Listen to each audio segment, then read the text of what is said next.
Hi friends, welcome back to my channel. Friends, ఈరోజు అయితే మేము చేపలు పడడానికి అయితే వెళ్తున్నాం బకింగ్హామ్ కెనాల్ దగ్గర. సో ముందుగా అయితే ఆ వలని సరి చేసుకుంటున్నాం. చేసుకున్న తర్వాత ఇంకా ఇద్దరం ఉండి ఇంకా రెండు వలలు అయితే వేసుకొని ఇటువైపు అయితే మేము కాలుకి అడ్డంగా వేస్తాం. ఇంకా అటువైపు నుండి వాళ్ళు ఆ కాలుకి అడ్డంగా అయితే ఆ వలని వేస్తారు. ఆ వలని వేసిన తర్వాత ఇంకా మధ్యలో ఉన్న నీళ్ళని కాసేపు కదిలిస్తే ఇంకా చేపలు అటువైపు నుండి ఇంకా ఇటువైపు వెళ్ళక ఇంకా వలకైతే ఇరుక్కునిద్ది. సో దానికైతే మేము ఎలాగైతే ఈ వలనైతే వేసుకున్నాం. చూడండి, ఇప్పటికే ఒక చేప అయితే పడింది. సో వేసిన తర్వాత కాసేపు అయితే ఆగుతాం. ఇంకా ఒక 20 నిమిషాల దాకా ఇక్కడే ఉండి ఇప్పటికీ చాలా టైం అయిపోయింది. ఇంకా వలన అయితే చిన్నగా ఇంకా వడ్డీకి వైపు లాక్కొని వచ్చేసాం. ఇంకా చూడండి చేప అయితే ఎలా వస్తుందో. ఇంకా చేపలు ఇంకా ఎగిరిపోకుండా ఇంకా ఆ వాటర్ అయితే కదిలిస్తూ ఉన్నాం, ఇంకా వలలో చిక్కునిద్దని. ఇంకా కదిలిన తర్వాత ఇంకా కాసేపు ఆగి ఇంకా వలనైతే చిన్నగా ఒడ్డుకి లాక్కొని మొత్తం వచ్చేస్తాం. ఇంకా చూడండి ఎలా పడింది వచ్చాం ఇంకా వాళ్ళకి చేపలు.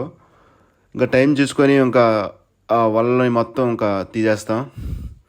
ఇంకా మీకు చూడదాకా చూడండి, మీకు చేపలు ఎలా పడిందో మొత్తం చూపిస్తాం.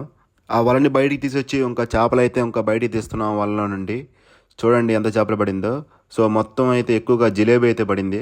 సో ఫ్రెండ్స్, ఇంకా ఫైనల్గా ఇదే మాకు పడింది చేపలు. సో ఒకసారి చూడండి ఎంత చేపలు పడిందో. సో ఫ్రెండ్స్, నచ్చితే ఒక్కసారి ఫాలో చేయండి ఫ్రెండ్స్, ఇంకా లైక్ చేయండి.